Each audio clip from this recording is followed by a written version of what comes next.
Bonjour à tous, on se retrouve aujourd'hui pour une nouvelle vidéo. Comment commencer la piste? Je reçois énormément de messages me demandant comment on commence la piste. Est-ce qu'on a besoin de ça? Comment ça se passe si on chute?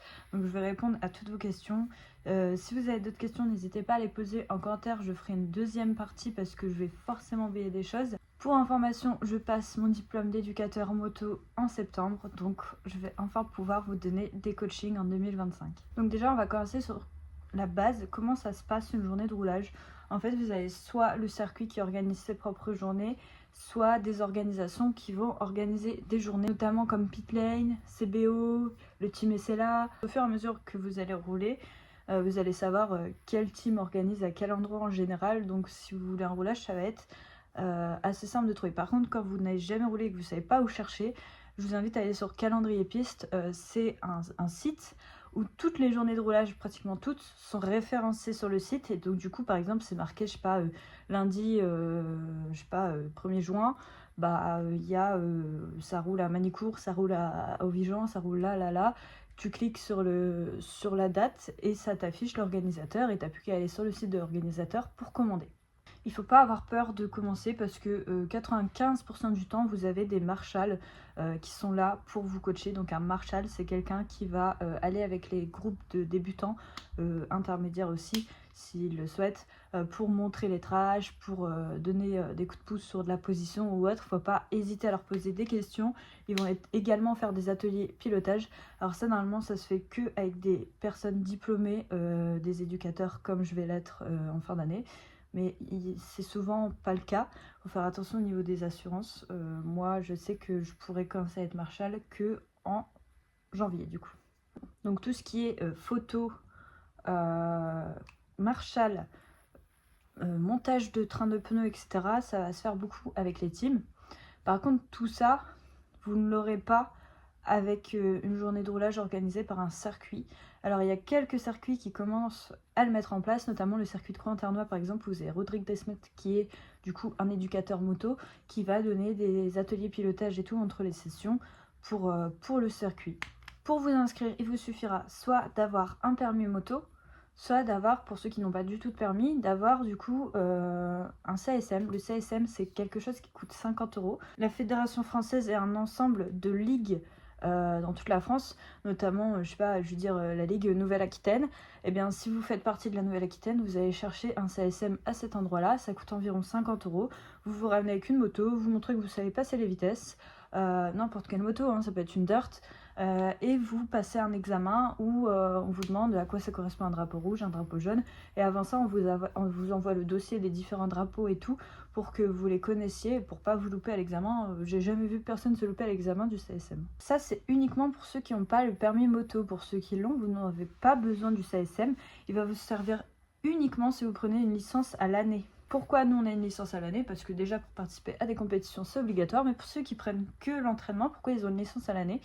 Parce qu'avec certaines orgas, l'assurance n'est pas comprise et c'est obligatoire de rouler avec une assurance, notamment en motocross. Je crois que tu es obligé de prendre une licence entraînement si je ne me trompe pas.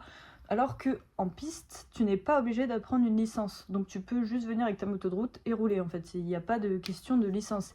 Souvent quand tu roules avec un team, le prix de l'assurance est compris dans ta journée de roulage. Donc en gros, tu n'as pas besoin de rajouter une assurance ou une licence. Parce que du coup, quand tu n'as pas de licence, il y a deux cas de figure si c'est pas compris dans la journée de roulage. Soit tu prends un passe-circuit qui coûte environ 25 € qui te couvre en partie. Il y a un autre passe-circuit qui coûte 40 € qui est plus cher, mais ça commence à faire beaucoup, mais là tu es entièrement couvert.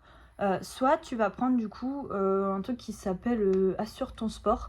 Mais ça passe pas avec tout. Je sais que par exemple ça passe en dirt et ça va assurer ta journée de roulage. Après, attention, ça passe pas avec tout. En général, on vous demande un passe-circuit.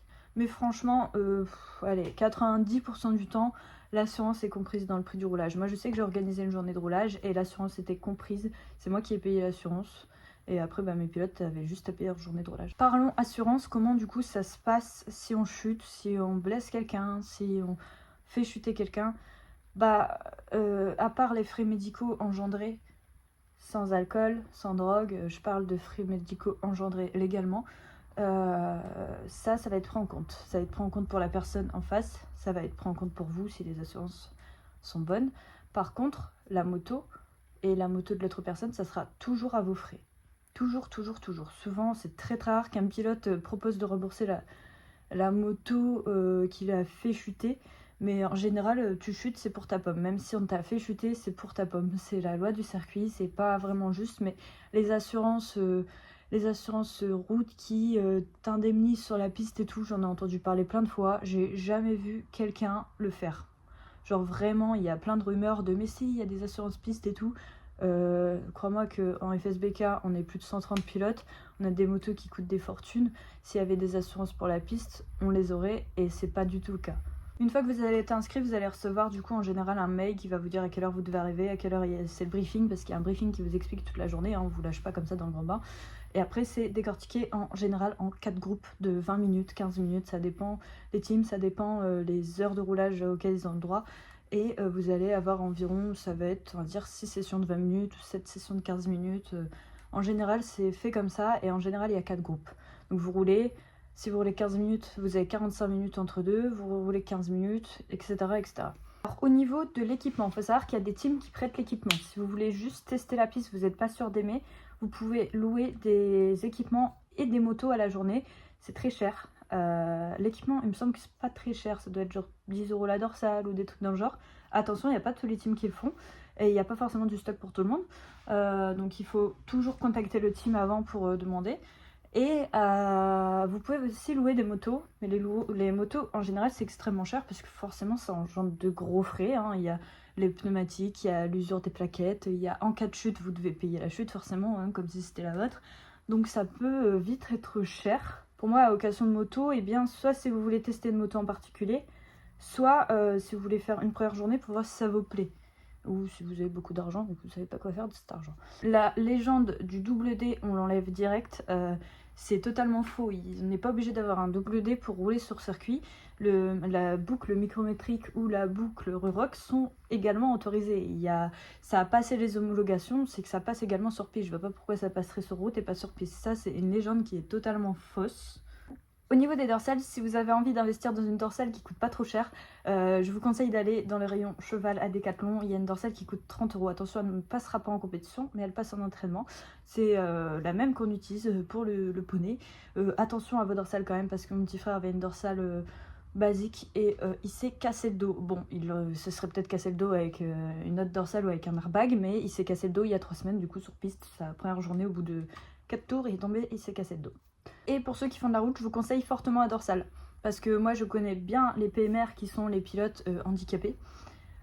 Beaucoup sont handicapés à l'heure actuelle, sont paraplégiques, etc. Parce que ils ont eu un accident sur la route. Donc si vous faites de la route et de la piste, s'il vous plaît, mettez une dorsale sur la route. C'est essentiel, vraiment. Question qu'on me pose beaucoup, c'est est-ce que je dois commencer par un stage?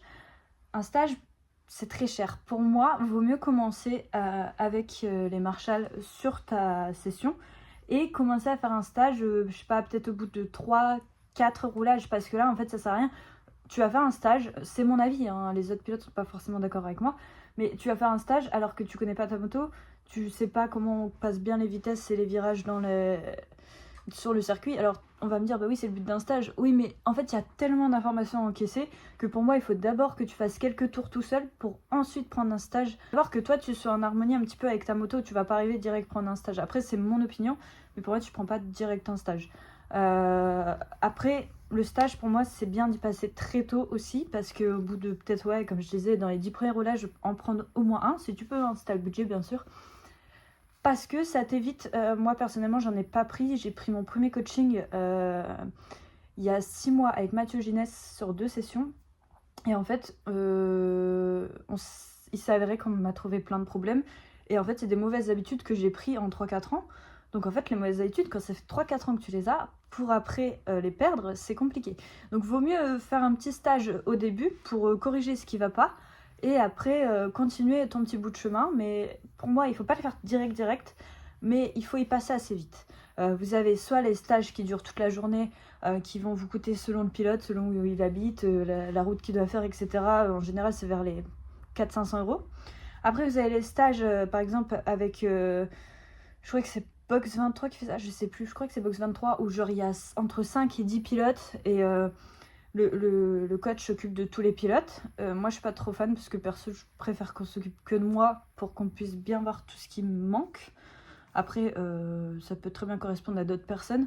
Moi, perso, je sais que j'ai besoin qu'on soit centré sur mon pilotage. Qu'on soit 10 pilotes, ça me va pas. Après, donc ça, je crois que c'est environ 250 €. Ça dépend des circuits, ça dépend de plein de trucs. Attention, le prix du circuit n'est pas compris dedans. Et après, il y a les stages à la session. Moi, par exemple, là, je roule à Manicourt dans 2 semaines. Avec, du coup, je crois que c'est Box 23. En fait, il y a des stages à la session où tu peux prendre un coach à la session avec ou sans intercom. Perso, je l'avais fait avec CBO, avec Mathieu Ginès. J'avais fait 2 sessions. Je sais plus combien on avait payé, mais ça m'avait bien aidé. Donc du coup, première session, on l'avait fait sans intercom pour que lui puisse voir ce qui allait pas. On est passé à la vidéo.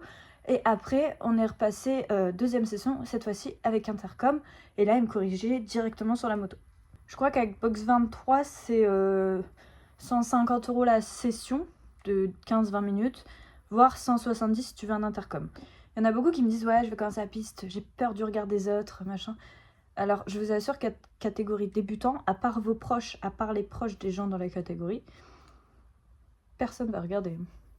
En fait, déjà les experts, en général, on bosse sur notre âge, on bosse sur plein de trucs, donc on n'a pas le temps d'aller voir les autres. Les confirmés, pareil, soit ils bossent, soit ils discutent avec leurs potes. Et les intermédiaires, ils sont tout contents parce qu'en général, c'est des gens qui roulent pas beaucoup et qui sont avec leurs potes et ils ont qu'une idée en tête, c'est discuter avec leurs potes et parler et débriefer de leur session. Donc les débutants, il faut pas avoir peur du regard des autres parce qu'en fait, personne va vous regarder, mais vraiment personne va vous regarder. Et il faut arrêter d'avoir peur du regard des autres. Alors j'avoue que quand t'es une fille, t'es un peu plus regardée, mais faut arrêter de se dire les autres, on s'en fout des autres. On est vraiment là pour passer du bon temps. Après, évitez de vous mettre avec des gens qui adorent charrier et tout. Si vous voulez pas être trop charrié, je sais que ça crée beaucoup de chutes dans les journées de roulage. Des gens qui se battent entre eux parce que c'est des potes. Ils se battent sur la piste. Ou qui charrient parce que le chrono est nul et du coup l'autre va essayer de faire mieux et il tombe. Ça, faut vraiment faire attention. Vous voyez, ça, il faut pas tomber dans ce genre de choses. Donc, si vous préférez faire une journée tout seul, allez faire une journée tout seul. Quelle moto pour commencer? Si vous avez votre moto de route et vous voulez faire ça juste pour le kiff, vous prenez votre moto de route et vous faites, et vous roulez. Par contre, si j'ai bien une chose à vous apprendre pour commencer la piste, je vous conseille fortement de ne pas commencer en 1000 ou en 600. Alors vous pouvez, si vous ne souhaitez pas progresser par la suite, si vous ne souhaitez pas faire de compète. Et pour moi, si vous voulez vraiment rouler vite par la suite, il va falloir passer par de la petite cylindrée. Il va falloir passer par de la CB500, il va falloir passer par de la Ninja 400, il va falloir passer par de la CBR 125. Juste faire de la piste en 1000, vous allez vous bloquer. À un moment, vous allez tout arrêter parce que ça vous saoulera, vous ne progressez plus. Et j'en ai connu plein des mecs comme ça qui ont commencé eux en 1000. Et je suis passée en 500 et ils m'ont dit « Ah, tu vas te faire chier en 500, n'importe quoi. » Et en fait, au final, moi, je me retrouve à l'heure actuelle en championnat de France. Et eux, ils arrêtent tout parce qu'ils progressent plus. Et moi, je suis encore en constante évolution. Parce que la petite cylindrée, c'est quelque chose qui va t'apprendre énormément de choses. En plus de ça, la CB500, la 400, c'est pas forcément quelque chose que je vous conseillerais parce que c'est quand même une moto qui engendre beaucoup de frais. C'est une moto qu'il faut bien préparer, qui peut être un peu capricieuse, notamment au niveau de l'embrayage. Alors que la CB500, c'est une moto, tu l'achètes 2000-2500 € préparée pour la piste. Et t'es tranquille, quoi. C'est la moto, elle va jamais t'embêter. Et en plus de ça, derrière, tu peux faire la 500 Cup. Et donc, du coup, tu vas apprendre beaucoup plus vite parce que le but de la 500 Cup, c'est moi qui l'organise, c'est mon championnat. C'est une compétition où tout le monde a la même moto, tout le monde a une moto de 50 chevaux. On n'a pas le droit de préparer le moteur, on n'a pas le droit de trop changer la moto. En fait, c'est pratiquement des motos d'origine. Donc, du coup, tout le monde a la même chance et tout le monde a la même puissance. Donc, en fait, il n'y a pas d'excuse déjà, et en plus de ça, tu es obligé de progresser. Et si tu tombes une CB500, en général, ça te coûte 30 € un guidon. Un guidon de CB500, c'est 30 €. Donc si j'ai bien quelque chose à conseiller, c'est la CB500. Et si vous souhaitez mettre vos enfants à la moto, c'est la CB500 direct. Ne réfléchissez pas à autre chose. Alors je vous parle des grosses pistes après. Le mieux pour commencer la moto, ça va être de faire aussi de la CBR 125, de la YZF 125, de la mobilette. Moi, je sais qu'en CB500, j'ai beaucoup de mecs qui viennent de tous ces milieux-là. Au niveau de l'usure des pneus, encore une fois, on va se retrouver sur quelque chose. Il Faut arrêter de penser qu'en une journée vos pneus sont morts, hein. C'est totalement faux. Si vous faites de la route et que vous venez faire une petite journée, vos pneus seront pas morts du tout avec une journée de piste, hein. Moi je sais que je faisais, quand j'ai commencé, je devais faire 10 journées de roulage avec mon 600, parce que j'ai fait 8 mois de 600 je crois. Mon pneu je pouvais faire 10 roulages avec, il était pas mort quoi. C'était un D212 à l'époque. Et encore sur une petite CB500, encore une fois pourquoi je vous dis de commencer sur une petite cylindrée, c'est la CB500, vraiment. Je crois que ma saison en 500 Cup, j'avais fait du coup Croix, Carole, Anneau du Rhin, Manicourt. J'en ai fait 5 en tout, je crois. Je crois que j'en ai fait 5 ou 6 en tout. J'ai fait 6 courses, je crois. Je crois que j'ai utilisé pour tous mes entraînements, plus mes courses, j'ai utilisé 2 trains. Donc 2 trains, sachant que les trains, en plus, tu les achètes pas neufs. En 500, tu t'en fous. Tu les achètes aux pilotes du championnat de France ou du Promosport. Parce que c'est les mêmes dimensions. Donc en fait, tu leur rachètes les pneus et ça te coûte rien. Moi j'ai tous mes pneus de championnat de France. Je fais mes essais avec, je fais mes qualifs, je fais mes courses. Et après, derrière, ça passe sur ma 500 pour aller faire la 500 Cup. En fait, c'est vraiment une économie de ouf. Vraiment, si vous voulez commencer en 500, c'est gagnant pour vous. C'est vraiment gagnant. Après, je peux comprendre qu'il y ait des personnes qui n'aient pas envie de la petite cylindrée et qui fassent ça juste pour le plaisir d'ouvrir en grand dans la ligne droite. Ça, je le comprends totalement. Mais moi qui ai testé une 1000 il y a peu de temps, c'est terrifiant. C'est vraiment terrifiant. C'est dangereux pour moi de mettre ça dans les mains d'un débutant. Et autant en 500 et tout, je suis pas forcément pour l'airbag. Je trouve ça un peu... Enfin, tu demandes à des amateurs d'investir dans un airbag et tout. Beaucoup de monde n'est pas d'accord avec moi, c'est mon avis. Par contre, en 1000, l'airbag pour moi c'est obligatoire. C'est... Oh. Là, tu t'en prends une en 1000, vraiment, il y a des virages, j'ai pris des virages, je me suis dit, ah là, si je tombe... Ah là, ça fait mal. Là, ça fait très mal. Donc pour moi, le 1000, c'est un gros investissement financier et c'est beaucoup plus de prise de risque. Avec un CB500, je dis pas que vous n'allez pas vous faire mal, je dis pas que vous n'allez pas tomber, mais financièrement et mentalement et physiologiquement et plein de choses, c'est vraiment important de passer par la petite cylindrée. Je parle pour ceux qui veulent investir dans une moto de piste, hein. Si vous prenez votre moto de route pour aller sur piste, c'est pas grave, faites de la 600 de la 1000, si c'est que 2 fois par an pour vous faire plaisir, ça sert à rien d'investir dans une moto de piste, parce que forcément t'investis dans une moto de piste, faut investir dans un plateau ou un camion, enfin c'est plus les mêmes budgets après. Au niveau du manomètre, comment on fait les pressions? Alors les pressions, pareil, on me les demande, faut savoir que moi je connais que les pressions de mes pneus, chaque pneu est différent, donc soit vous allez sur internet, en général vous avez des tableaux, soit vous demandez aux pilotes qu'ils ont les mêmes pneus que vous, soit vous demandez à l'orga, il y a souvent des orgas qui ont le tableau avec toutes les pressions. Le manomètre, je sais qu'il y a quelques teams qui les mettent à disposition, sinon bah au culot, alors moi c'est ce que je fais quand j'oublie mon manomètre. Tu demandes à la personne à côté de toi si elle peut te prêter son mano, et puis en général tu lui dis écoute je vais te l'emprunter pour la journée parce que bah j'ai oublié le mien, et bon ça dérange pas trop les gens, donc tu fais attention au matériel, tu le remets bien à sa place, il y aura pas trop de soucis, tu vas le voir, tu te dis ouais c'est la première fois que j'ai pas pu prendre le manomètre parce que je suis venue en moto, le mec il va te donner un coup de main, hein. Faites attention si vous voulez brancher quelque chose sur piste, parce que des fois vous avez des prises normales, mais il y a souvent des prises camping, donc c'est des prises en plus à prévoir. Ça coûte 9 € chez Decathlon. C'est une petite prise bleue camping, alors c'est pas celle de la caravane, c'est pas la femelle, c'est le mâle je crois. Enfin, je l'ai pas visu là la mienne. Enfin moi j'en ai plusieurs parce que ça se perd tout le temps. Voilà, c'est ça qu'il vous faudra. C'est la prise pour brancher tout sur circuit. Au niveau du posé de genou, je sais que le premier objectif de beaucoup c'est de poser le genou. C'est pas grave si on le pose pas la première journée. Moi par exemple j'ai posé le genou première journée, le coude deuxième journée. Un autre pilote par contre a mis je crois que 5 roulages avant de poser le genou. Et à l'heure actuelle il fait premier en 500 Cup, il faisait premier en promo 400 l'année dernière. Donc en fait ça veut rien dire, c'est pas parce que vous posez pas le genou dès le début que vous êtes nul, hein. Il y en a, ça va avec plus de temps, ça dépend aussi de la moto que vous avez, le centre de gravité n'est pas le même, enfin il y a vraiment plein de choses à prendre en compte. Il y en a beaucoup qui veulent vite poser le genou, mais en fait le problème c'est que quand tu poses le genou et que t'as pas de vitesse de passage, c'est dangereux parce que t'as pas la bonne position, ta moto elle a pas le bon angle, t'es pas au bon endroit du virage en général, donc il y a beaucoup plus de risques de chute. Donc moi je vais préférer voir quelqu'un, par exemple mes élèves l'année prochaine, je vais préférer voir un élève qui a la vitesse de passage mais qui pose pas encore le genou, parce que le genou va venir instinctivement si tu as de la vitesse de passage, parce que la moto va être de l'angle, toi tu vas plus sortir de la moto, enfin ça va être naturel de peser le genou, plutôt que quelqu'un qui va forcer à peser le genou, mais qui derrière va se mettre en danger. Et en plus de ça, n'ira pas vite, parce que si tu te forces à peser le genou sans vitesse de passage, t'auras des chronos nuls en fait. Pareil, le chrono, il faut pas se baser dessus, première journée, tu t'en fous. C'est bien de le savoir à la fin de la journée pour savoir à peu près comment tu te situes, mais c'est pas intéressant. Pas les premières journées. Tu rouleras jamais vite les premières journées. Au niveau de la compétition, je reçois souvent des messages de personnes qui me disent « Salut, je vais commencer la piste l'année prochaine et je ferai de la compétition. » Alors, essaye d'abord de commencer la piste et après tu viendras me parler de compétition. Parce que... Enfin, il n'y a pas n'importe qui peut faire de la compétition, il faut te qualifier en course. C'est bien de dire je vais faire de la compétition, mais il y a des pourcentages de qualification. Donc, et la compétition, ça coûte très cher, donc vaut mieux que tu te payes des entraînements pour progresser, plutôt qu'aller faire de la compétition directe. Par contre, des compétitions comme la 500 Cup, nous, on n'a pas de quota minimum.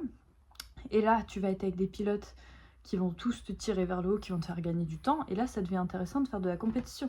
Par exemple, si tu as une 500 et que tu veux faire de la compète, ça, c'est super intéressant. Par contre, aller te foutre dans des catégories 600 000, où là, ça avance vraiment sévère. Alors, en 500, ça avance vraiment sévère, attention. Mais la différence, c'est que... comment expliquer? Sur les autres championnats, etc., les motos vont être préparées, tout ça, ça va te coûter de l'argent pour tout ça. Moi, je préfère que tu gardes ton argent pour aller t'entraîner plutôt qu'aller dans ces catégories-là. Alors qu'à la 500, bah, la 500 est déjà prête pour faire de la compète. Donc, tant qu'à faire, autant faire de la 500 directement. Moi, je suis pas contre le fait de commencer très tôt la compète, mais moi, ce qui me dérange, c'est les gens qui me disent « Ok, je vais faire de la compète en faisant de la piste directe », alors qu'ils n'ont jamais fait de piste, qu'ils savent pas s'ils vont être bons. J'ai même des personnes, j'ai énormément de personnes qui me disent « Salut, je vais m'inscrire en FSBK, et comment on fait ?» Et je leur dis « Mais du coup, tu viens d'où? T'as fait quoi avant et tout ?» Et ils me disent « Ah non, mais je fais pas encore de piste, là, je vais m'inscrire en FSBK. » En FSBK, on parle du plus haut niveau français, on parle des meilleurs pilotes français qui, au-dessus, montent en mondial. Donc, tu peux pas me dire « Je vais m'inscrire en FSBK », c'est pas possible. C'est comme si, je sais pas, en danse, tu disais bah moi je vais m'inscrire à l'Opéra de Paris, alors que le mec il a jamais fait de danse. Enfin, à un moment, c'est pas possible. Faut pas vous... Enfin, ça sert à rien de griller les étapes et de toute façon vous allez pas vous qualifier. Donc, ça sert à rien de vouloir s'inscrire à la FSBK alors qu'on n'a jamais fait de piste. C'est pas comme ça que ça marche. Par contre, ce que je vous conseille, ça va être, oui, de faire des compétitions comme la CB500, comme du 25 power avec des petites motos, des dirt, des CBR 125, etc.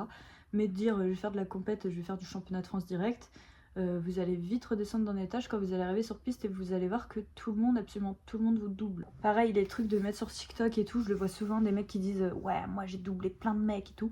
Alors déjà, en catégorie débutant, donc c'est des gens qui débutent comme toi. C'est des gens qui sont pas forcément là pour avoir une. Il y a des gens, ils sont sur piste, c'est pas pour faire des chronos. C'est juste pour pouvoir aller peser le genou, kiffer avec sa moto en étant pas hors la loi en fait. Ça, il faut le prendre en compte. Et aussi, enfin, peut-être que la personne que tu vois là, elle a jamais conduit de moto avant, que toi tu faisais de la route tout avant, ça n'a rien à voir. Donc ne compare pas l'incomparable, ne pense pas que tu es le meilleur du monde parce que tu doubles quelques personnes. Tu vas vite redescendre d'un étage, quand tu vas passer à la catégorie d'au-dessus, tu vas voir que tu te fais démolir par tout le monde. Ça, c'est vraiment pas les trucs à poster sur les réseaux parce que le monde de la piste, c'est très petit et tu vas vite te faire des ennemis en faisant ça. Je pense avoir abordé tous les points principaux que moi je connais, qu'on me pose régulièrement en message, en commentaire. Et s'il y a d'autres questions, je répondrai dans une autre vidéo.